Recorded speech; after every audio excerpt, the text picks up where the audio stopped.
രാവിലത്തെ ചായയൊക്കെ കഴിഞ്ഞ് ഇനി ഉച്ചക്കേക്കുള്ള ഫുഡ് ഉണ്ടാക്കാൻ തുടങ്ങി. അരി അടുപ്പിൽ വെച്ച് തിളച്ച് വന്നു.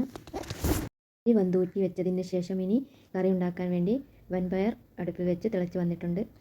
പകുതി വേവായതിന് ശേഷം അതിലേക്ക് മത്തൻ കുമ്പളങ്ങ ഇട്ട് കൊടുത്തു. മത്തൻ കുമ്പളങ്ങയും വൻപയറും കൂടിയാണ് ഇന്ന് കറി ഉണ്ടാക്കുന്നത്. പിന്നീട് കറിയിലോട്ട് ആവശ്യമായ മുളക് പൊടി ഇട്ട് കൊടുത്തു.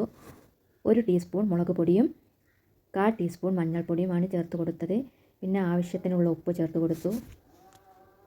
2 പച്ചമുളക് കൂടി ഇട്ട് കൊടുത്തതിന് ശേഷം അടച്ച് വെച്ച് നല്ലതുപോലെ നമുക്ക് വേവിച്ചെടുക്കാം. ഇനി ഇതിലേക്ക് ഒരു അരപ്പ് തയ്യാറാക്കേണ്ടതുണ്ട്. 1 കപ്പ് തേങ്ങ ചിരവിയതും വലിയ ജീരകം 1 ടീസ്പൂൺ, 2 അല്ലി വെളുത്തുള്ളി, 2 ചുവന്നുള്ളി, ആവശ്യത്തിനുള്ള വെള്ളവും ചേർത്ത് അരച്ചെടുക്കാം.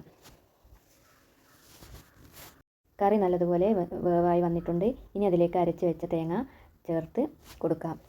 എന്നിട്ടൊന്ന് തിള വരുന്നത് വരെ അടുപ്പിൽ വെച്ച് കൊടുക്കാം. കൂടുതൽ സമയം തിളപ്പിക്കാതെ അടുപ്പിൽ നിന്ന് ഇറക്കി വെക്കാം. അധികം തിളച്ച് പോയ കറിക്ക് രസമുണ്ടാകും. കൂടുതൽ സമയം തിളപ്പിക്കാതെ അടുപ്പിൽ നിന്ന് ഇറക്കി വെക്കാം. ഇനി കറി ഒന്ന് വറവ് ചെയ്തെടുക്കാം. അതിനായിട്ട് വെളിച്ചെണ്ണയിലോട്ട് കടുക് പൊട്ടിച്ച് വറ്റൽമുളക്, കരിവേപ്പില എന്നിട്ട് വറവ് ചെയ്യാം. നല്ല ടേസ്റ്റാണ്. ഇനി നമുക്ക് കയ്പ ഉപ്പേരി ഉണ്ടാക്കാം. പച്ചമുളക് വെളിച്ചെണ്ണയിലേക്ക് ഇട്ട് കൊടുത്ത് കരിവേപ്പില, അതിലേക്ക് കയ്പയും ഇട്ട് താളിച്ചെടുക്കാം. അങ്ങനെ കയ്പ ഉപ്പേരിയും കുക്കായി വന്നിട്ടുണ്ട്.